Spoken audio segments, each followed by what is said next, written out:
So you can't be great at maths and English if you're not mentally well, if you're not in a good mental state, if you don't feel supported, if you feel isolated, or whatever other challenges that young people have. So it's actually a critical component, I think. The surprising impact of my work is how, I think more than anything, is how open people are, how desperate people are to have these conversations. 20, 30 years ago, people would shy away from these. Rainbow Sky Creations acknowledges the traditional owners of the land we have recorded this podcast on, the Dharawal and Whadjuk Noongar people. We pay our respects to their elders past and present and extend that respect to all Aboriginal and Torres Strait Islander cultures. Hello. This is Rainbow Skies for Teachers. Thank you so much for deciding to turn our podcast on into your ears. We are so happy, thrilled and honoured to be here, because you could be listening to any old podcast, but you've decided to listen to our podcast for teachers, and this is what makes teachers so amazing. They're always going above and beyond and looking for better ways to be a teacher, which is why we love being part of the teaching community.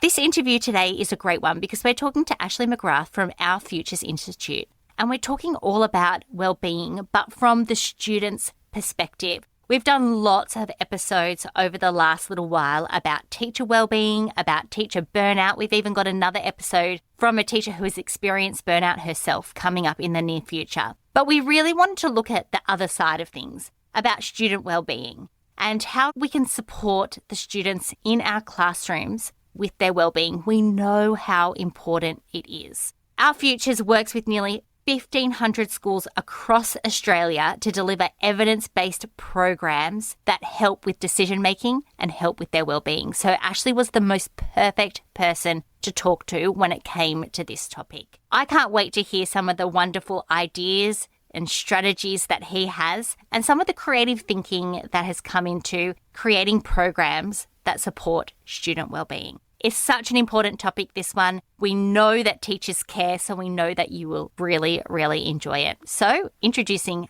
Ashley and our conversation about student wellbeing. Ashley, tell me, why is student wellbeing the foundation for everything that happens in a classroom? It's interesting. I've worked in this space for quite a long time now, right?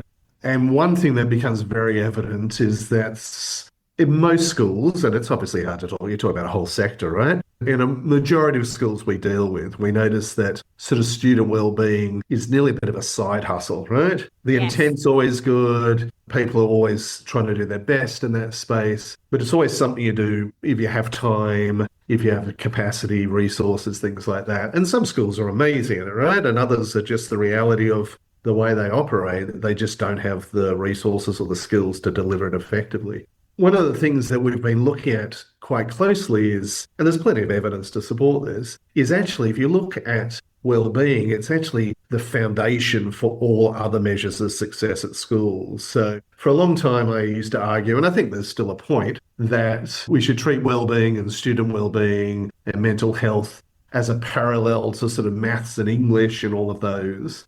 And I think there's an argument to be made on how we view success at school and how that fits into that world. But I actually think more and more that it's actually the foundation for all of those other pieces. Just as it is in the way we live our lives, if we're not mentally fit, then how we operate in the work environment, how we operate at home is always compromised. And there's nothing truer for them for students. So as opposed to viewing it as a nice to have or even an equivalent of maths or English or science, I think the more I think about, the more we do as a business, is it's actually the underpinning, it's the foundation on which all of those other metrics are then born. So you can't be great at maths and English if you're not mentally well, if you're not in a good mental state, if you don't feel supported, if you feel isolated or whatever other challenges that young people have. So it's actually a critical component, I think. And our message really is, how do we increase and change the narrative around that, to move it from that sort of side hustle where we'll get to it if we have time, to saying, actually, if you don't get this piece right, then your ability to deliver on all your other success metrics at school is severely compromised. Yeah, it's a space we spend a lot of focus on. How do we reframe that? So you can deliver great programs in schools, you can support kids with crisis support, there's a whole range of other things, but it's really how do you embed it as a foundation to how the school operates and how it then delivers other products on top of it. That's really interesting. I want to kind of dive into a bit more of the nitty-gritty of that a little bit later. But before I do, you just mentioned then how students, they need that foundation of well-being, because if they're not feeling mentally well, or if they don't feel like they're valued in the environment, then that can really impact their learning. What about the teacher sides of things? What about how does teacher well-being directly impact student well-being? Oh, I think in exactly the same way, right? It's a foundation piece. So, you can't expect students to perform well if they don't have all of the core components that enable them to do that. So you wouldn't put a child in a classroom without a whiteboard or without desks to sit at. There are foundation pieces that are critical to their well-being and their ability to learn. And teacher well-being is like front and centre in all of that. So although most of the work that our Futures does is around supporting students and creating a skill set that they can leverage off across a whole range of topics, it's equally how do we support teachers in their well-being, in supporting their ability to in turn support children. So making sure that their environment is, as much as we can influence, of course, is stable and strong. They have the skills, they have the resources they need to be able to in turn support children in their journey. So it's absolutely foundational as well. Yeah, that's something that we really bonded over when we first met, wasn't it, Ashley? Over that piece that teacher wellbeing is so foundational because we need our teachers to be in a good space in order to be the best version of themselves for the students in their classroom. Yeah. One thing that's absolutely true in all the research we've done in this space is that the intent behind teachers overall, obviously, the vast, vast majority, if not all of them, their intent to do well and support the kids in there is foundation to who they are, right? Yeah. That's why they're teachers, right? So no one's doubting that their intent is in the right spot. So our opportunity, I think, is to say, well, how do we support them in other ways? And that's what we're trying to do, is work out different mechanisms. But so part of it is around skills development, part of it is around understanding how to deal with young people. But even that, there's nuance associated with that. We don't want to turn our teachers feeling that they suddenly need to be social workers. And so there's a balance between how appropriate we support them, in turn, how they support kids.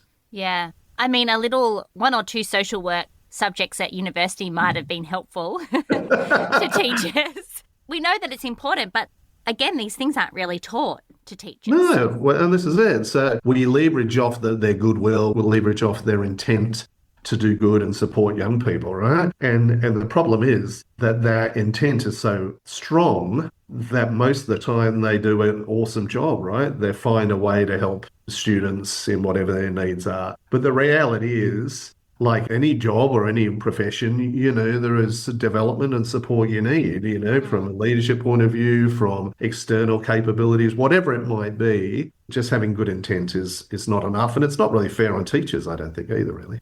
No, it isn't. I'm just thinking about the teachers that are probably listening to this episode right now. Yeah. And they're taking their own time to click on this episode and say, okay, I want to know a little bit more about the foundation of wellbeing, how to help my students with the wellbeing in their classroom. They're going above and beyond to listen to other people, have these discussions, talk about the research, find things out for themselves. And I think that's what makes teachers so special. I know I'm a little biased, but they are such a special group of people.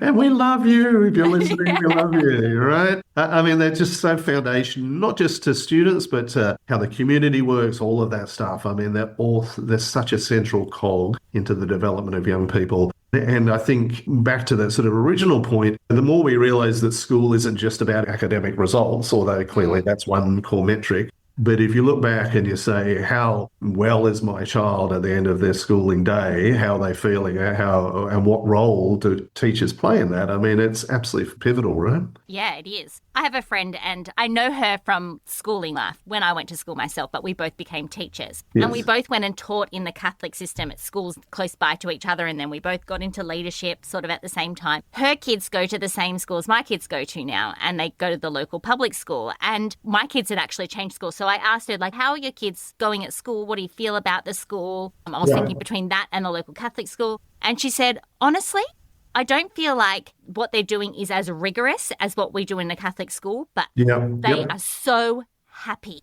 She said the focus at that school is that the kids are happy. And she's like, that is what I want. They're going to learn, but I want them to be happy first and foremost. And I thought that was a really interesting perspective. And I think it's the only perspective, and I'm honest about it. You see it in the workplace all the time, right? You see there are psycho-safety conditions. There's all of these things that exist in the professional world on how employees are treated and how happy employees deliver great results. And the same thing is true with young people, right? And with teachers, whichever, they're all obviously connected. But if you're not happy in what you're doing, if you're not connected, if you're not feeling part of it, if you're not sort of calm and supported and sort of emotionally healthy, then you're just simply not going to perform at the level that you can. So the question becomes not whether we should support teachers and young people, it's really how we do that. And how we can do that effectively and how we can do it on scale. Okay, well, let's dive into some of that more nitty-gritty of the how. Teachers listening to this might want to know, what are some of the early signs that a student's wellbeing might be on struggle street? Yeah. And I think the early signs, I wanted to bring this up because we want to sort of get to it and address it before it gets too... Yeah. Look, I'm not a psychologist, so we should be super clear about that. Yeah. We are quite experienced in this space. We see a lot of it and we try and address the symptoms. Certainly, there are obvious ones, very clear ones, like sort of change in attendance or frequent requests to leave class and things like that. So there's no doubt that there's a lot of obvious, what's seemingly obvious. So school refusal is a good example, right? So if you're seeing high increases in lack of attendance, then they're good ones. But it's also things like a withdrawal from friends, from activities. So things that anything, like all of us, children look for consistency. They look for consistency and support. They look for things that anchor them in their day. So when you start to see things that sit outside of that, I think there's become the early stages. The key message, I guess, is that behaviour is often about communication. So as soon as you start to see decreases in what has been typical communication for young people, and whether it's between their friends or with teachers or whatever it might be, they can be early signs. Now, they should point out that doesn't mean that everyone's, just because they're a little quieter this week or they're not talking to some people they might always normally talk to, doesn't necessarily translate into they need amazing help all of a sudden. But I think they're the things that teachers should start to pay attention to and sort of go, hang on a sec, let me sort of monitor that. I mean, their role is not to diagnose, obviously. That's not their role, and we don't want them to do that. But they do need to sort of, where possible, sort of notice and connect and sort of respond early if they can. So the next piece in that, say a teacher's noticed something, they've noticed it over a bit of time, they're taking a mental note. The next piece, would that be a connection piece to connect with the child, or what would be the next best step?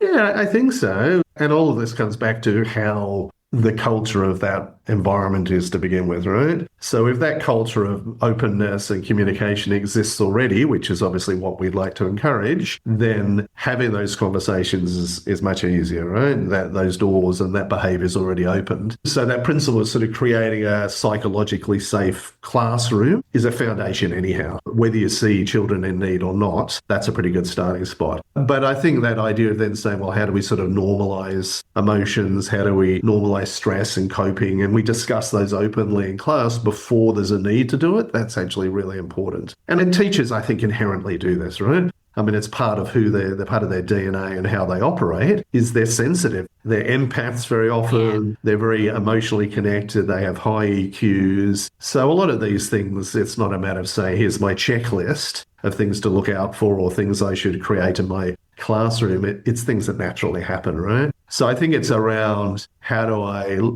overlay slightly more focus and attention on some of those things? How do I provide an environment where perhaps that student or those students can open up a little more, and how can I sort of create a safe space before it gets into something more significant? Can you give us some examples of maybe some simple or practical ways teachers in a primary school could start to support their student wellbeing a little bit more? I know in primary schools we went to the students choosing whether they were happy, in the middle, or sad, and it was like a visual thing on the wall, and every child would put their name up, and then we realised like maybe we shouldn't be having that visual for everybody to see. So then we've switched to other things. So we're always looking for ideas. And I think that teachers, especially in the primary school sector, are always looking for things that are better, that they can do practically each day. So any ideas would be very welcomed. Look, and it's a great one, right? And I think everything you've discussed has merit. The examples you're talking about have merit. There are other ways. I think the underlying narrative that we see is that if you can create a safe, secure environment using whatever tools, I know that's not particularly helpful,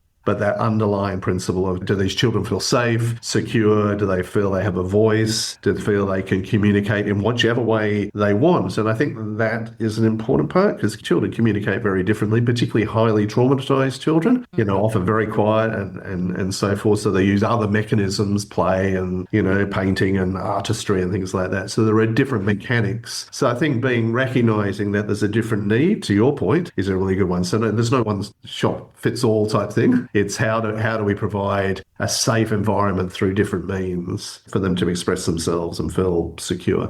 Yeah, fabulous. All right, let's talk about some of the things that we miss the mark on. Schools overall and in general, I know that you work with many different schools and you have the opportunity to see inside other schools. Yep. Where do they miss the mark when they're trying to support student wellbeing? Understanding its significance and its complexity, I think. Right back to that first thing is, this is something that we can do on the side. We see a lot of schools dealing in crisis response. So they go, oh my goodness, we've got an issue with vaping or bullying or whatever, online safety, and suddenly they run off, they try and find a course. And really, they have value, there's no doubt about it. We deliver those courses, we sell those products and things like that. But what's consistent amongst all of it is how do I create a strategy? How do schools understand that what they're investing in, both from a time and even financially, I guess, will deliver the impact that it needs. So what we see is the better performing wellbeing schools are those who have the capacity and time very often, but can put together a proper cohesive strategy, preferably over multiple years. So how do I hold a student's hand through their development cycle over multiple years is a key part of it. So as opposed to that sort of fragmented, reactive approach to these things, how do I put a proper plan in place that says, yes, my intent is to build this capability across most students. And you might build that capability by having a discussion around, vaping is a big product that we sell at the moment, but really the underlying skill set behind vaping is around refusals. It's around managing peer group pressure. It's around behavioural capability and things like that. So whether it's anchored in vaping or online bullying or whatever it is, very often you overlay that capability that you're trying to develop around decision making. That's the core part. So having intent behind that program is critical, but at the same time, we've got to be cognizant of the school's ability to do this, right? Not everyone has a dedicated head of wellbeing or whatever. They don't necessarily have the skills and the time to put together a comprehensive sort of strategy. And I think any support we can provide to schools that enable them, that's a great thing, because their intent might be great, but if you don't have the time to do all these things, I would encourage, we're very proud our relationship at Our Futures is founded on programs that have been created and delivered by Sydney University. So they're all founded research, multi-year trials and things like that. So and I'm not promoting ours particularly, but you have confidence that you're dealing with a vendor that delivers an outcome that is backed in research. And there are other companies besides us that do that, but knowing that if you're going to invest your time and energy in something, that it's structured, it's with a provider that has evidence behind it, that you're confident that you'll be able to get the impact you need. Okay, so I'm hearing be proactive and not reactive. Definitely. This is going to take time. It's not going to happen overnight. And seek help from outside sources that have done the research. Yeah, and that's it, because there's no escaping that, right? There are lots of products in the marketplace. And this, again, is not about our products. It's around the principle of saying, can I feel confident that I've invested my time and energy and finances and students' time and energy that we're going to deliver the impact that we want? But definitely being prepared, being organised as best you can, being structured in your approach, understanding what the challenges are that young people are facing, right? So work with your students, understand what because every school is different. Schools in northern Western Australia have a very different set of challenges to ones in suburban Sydney. So understanding what resonates with students, involve them in the process, ask what are their top 5 priorities, what are their challenges within the community and all of that, and then find solutions or co-develop solutions. Importantly, wellbeing is much more than just third-party products there. Right, and yes. I think that's often missed. Is people think, well, all I need to do is look at a list of vendors, select five products, and I've done my job. You're ticking off the list. Yeah, the reality it is that inclusion, students having a voice, having autonomy and decision making, they're all part of wellbeing. It's beyond just the programs you deliver, it's how your culture exists within the school as well is really, really critical. Yeah. I have a friend and he got a job out in the country as the deputy principal, and he's the head of wellbeing. And he has done the most beautiful job, not on his own. And he'll say, like, I've not done this on my own. I've done it with a whole heap of stakeholders in the community. Yeah. Their school goes from preschool all the way to grade 12. But they have a culture of wellbeing and an importance placed on student and teacher wellbeing throughout the entire school. And they've got mantras that someone in preschool could tell you and someone in year 12 can tell you. They've got values that a year 3 student can tell you and a year 8 student can tell you. And it's just so impressive. But I look back at the time that he spent at that school, and it's been years now, and it has taken years and years for him to put this into practice, for everyone to be on board, for everyone to feel like they have ownership over it. Yeah. And I mean, what you talk about is, my background is around system thinking. So what are all the different elements that come together to impact wellbeing? And one of the critical ones is how people view wellbeing as a topic. What priority does it get? Does the community support our investment in this, or do they think it's all a bit, of a waste of time and we should be focusing on maths and English? So to develop that culture and that sort of paradigm shift on how we think about wellbeing as a topic is fundamental to its success. Otherwise, if people don't believe in its value and you wheel in other programs, they'll do the program, they'll move on. But when people start to believe in what you're doing, they see the value in that cultural shift, that they see the value in working your way through school and getting to an end where you've had great maths, great English, and you're mentally healthy. Yes. And you actually value those at the same level, that kind of paradigm shift is really, really impressive and massively valuable, much more than any individual program or any initiative will do. That consistency of that message is so critical. Yeah, I would 100% agree with that. Let's talk a little bit about our futures. Sure. You mentioned it a minute ago. You mentioned a couple of the different programs that you had, and I actually had the privilege of going to a conference 2 weeks ago where one of your colleagues was talking about vaping, actually, and she was wonderful. So can you tell us a little bit about your work at Our Futures and how your work helps improve student wellbeing? Yeah, so we're quite a unique business, if I do say so. So we've founded, it's a joint venture that's founded with the Matilda Centre, which is the Centre for Research in Mental Health and Substance Abuse at Sydney University. What we found was, and many universities deal with this, is they do all this amazing work, they spend tens of millions of dollars in research, and then there's no output for that. It goes, well, no output, that's unfair, but it goes into medical journals, it might influence policy discussions, but all of this work. So with us, there's a range of products we have that have all been through sort of random controlled trials and so forth. You're working with 5,000 to 10,000 students over multiple years to determine whether these products actually have the impact that we believe they will. We don't put anything to market that doesn't satisfy that research criteria. So you've got the university whose whole world exists around research credibility, and then us who bring that to market. So we take those products and we commercialize is the wrong word, but we take it to market and we embed those in schools. So vaping is a flagship project of ours, but it's only one of our products. But it's a very hot topic at the moment. Yeah. We currently have a national reach of nearly 1,500 schools, and we continue to expand that. But it's just one of the products. And the underlying thing with the vaping product is, again, it teaches those supportive skills, practical skills around mental health, wellbeing, emotional regulation, resilience, decision-making, relationships, all of those. So yes, it's about vaping, but it's actually about much, much more than that. So next time, a young person's at a party and they're faced with those decisions on what they should or shouldn't do, they're better informed. And they have the skills to understand how to navigate that space.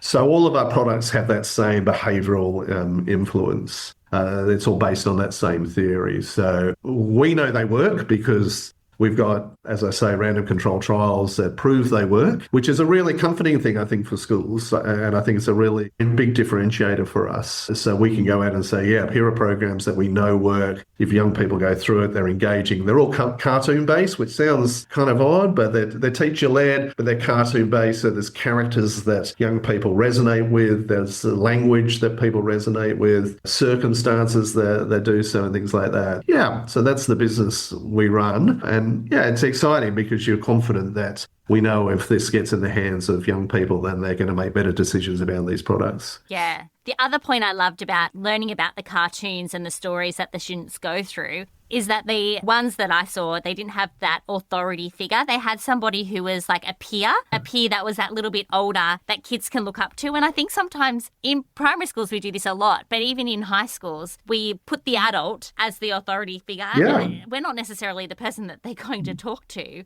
Oh, when it in comes fact- to certain decisions and what Yeah, have you. very often we're not the people. We'd like to think Yeah, so. we want to be, yeah. Because we are the oracle of everything, right?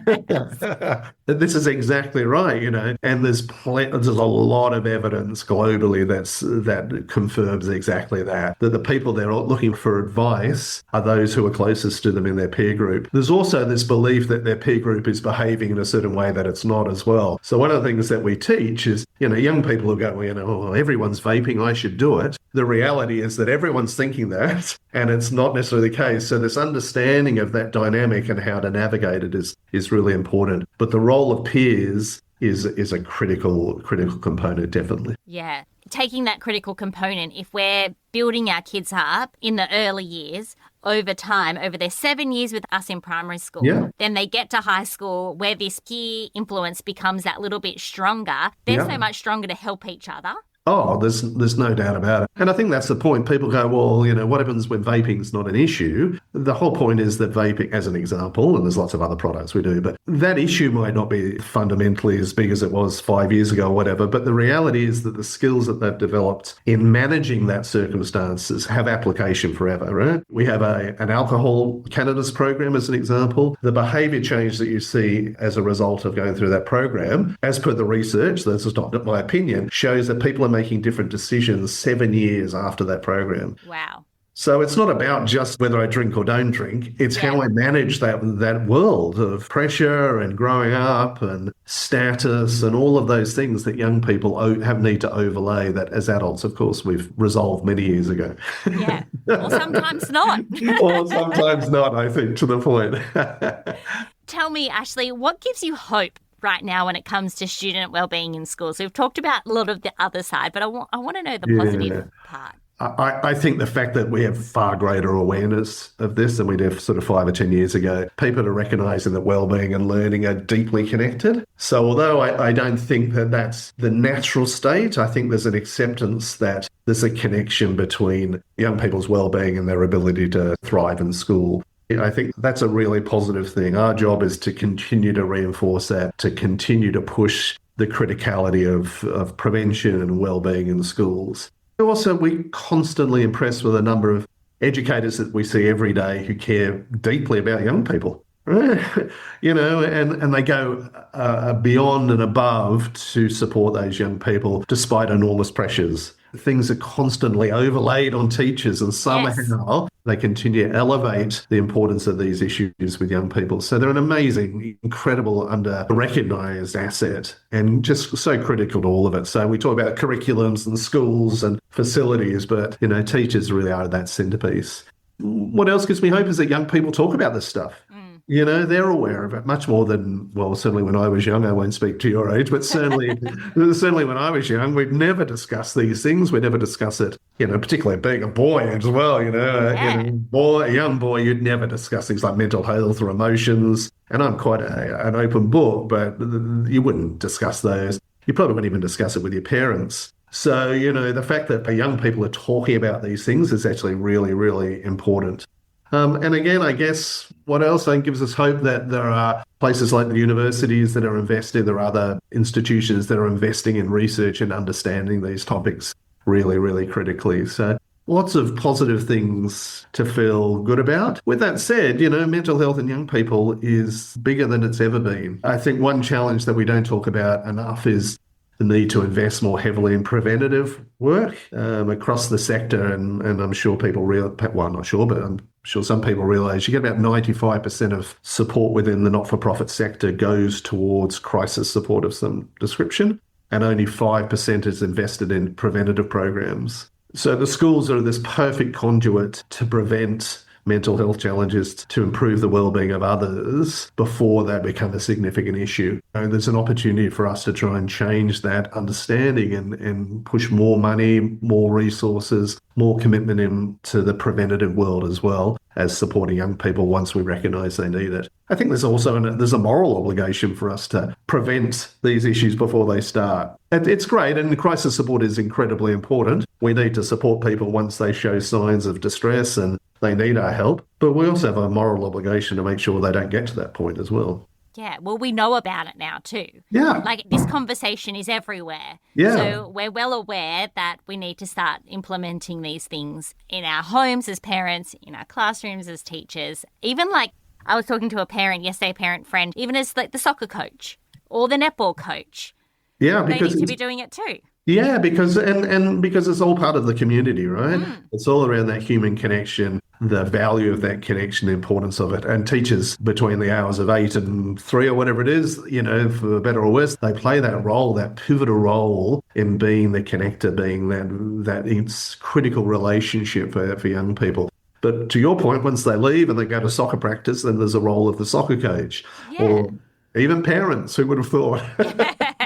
I know, teachers, it's not all on your shoulders. I guess that's what I'm trying to say. You do have a big role because the kids are with you for a really long time and it's a big responsibility. But I don't think anyone listening doesn't realise how much of a big responsibility it is to be a teacher. Of course. And of course, if you're a teacher and a parent, then that's even a bigger, what a challenge, right? And I think, our broader responsibility is how do we, one, recognise the role of all those different people or different bodies in that sort of ecosystem, and how do we get continuity of message and things across it. So there's one thing teaching young people about drugs and alcohol and the choices they make, but if they go home and parents don't know how to continue that conversation, if they don't know that young people have even done those courses or had that insight, if they don't feel that once they step out of that classroom that teachers are prepared to support them further in those conversations, then you sort of start to break down. So I think taking that sort of holistic view is actually really, really important.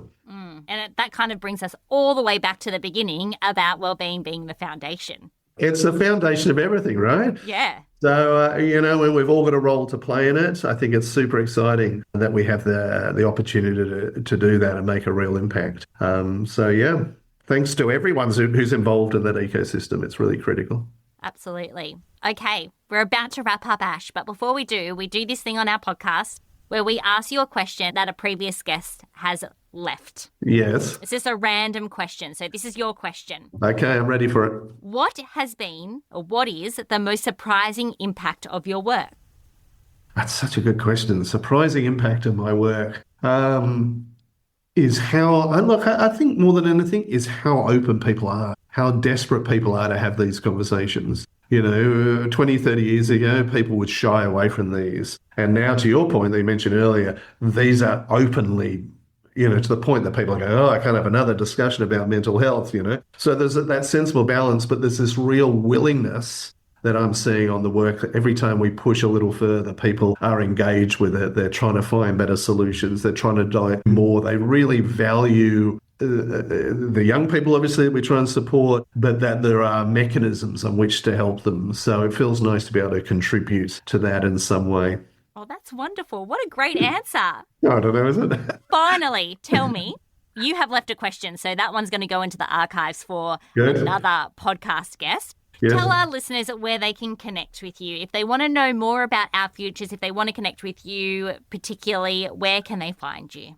Yeah, so you can certainly find me on LinkedIn. You can certainly email me directly. I'm happy to do that. So Ashley at rethinkcollective.com.au or ourfuturesinstitute.org.au. Have a look at our website, www.ourfuturesinstitute.org.au, and we'll provide some further insight. I would love to chat. I'm all passionate about this topic. I'm always open to talking further with people who share that interest as well. So if there's any connection I can make, any conversation I can have that moves us forward, then please reach out. Oh, that's wonderful. I'll make sure that the LinkedIn, your email, and of course the Our Futures website is linked in the show notes. So it's easy. You can just click and go. I love it. Thank you so much for joining us. Oh, look, it's my pleasure. And thank you for all the hard work and all the amazing things that you guys do as well. I think what I took out of the conversation with Ashley today is that wellbeing isn't an overnight fix. It's something that we need to commit to over a number of years. It's something that we need to go into partnership with parents, with outside providers, with staff members within our school in order to provide something that is holistic, but also beneficial and that works for our students. With all of the fads, with all of the trends, with all of the things that we see online and the research that comes in, I think schools are so quick to react to things, but we need to find systems that are sustainable. And when it comes to student wellbeing, it makes sense that we put the time and the effort in to find sustainable solutions and sustainable ways that we can really support these young people in our classrooms. Thank you so much for listening to Rainbow Skies for Teachers. This episode was a big one. It was a heavy one. We'll make sure that all of the links that Ashley spoke about are in the show notes if you want to explore or dive deeper, or even if you want to share something with your own leadership or administration. Until next week, there are rainbows ahead, my friend, and together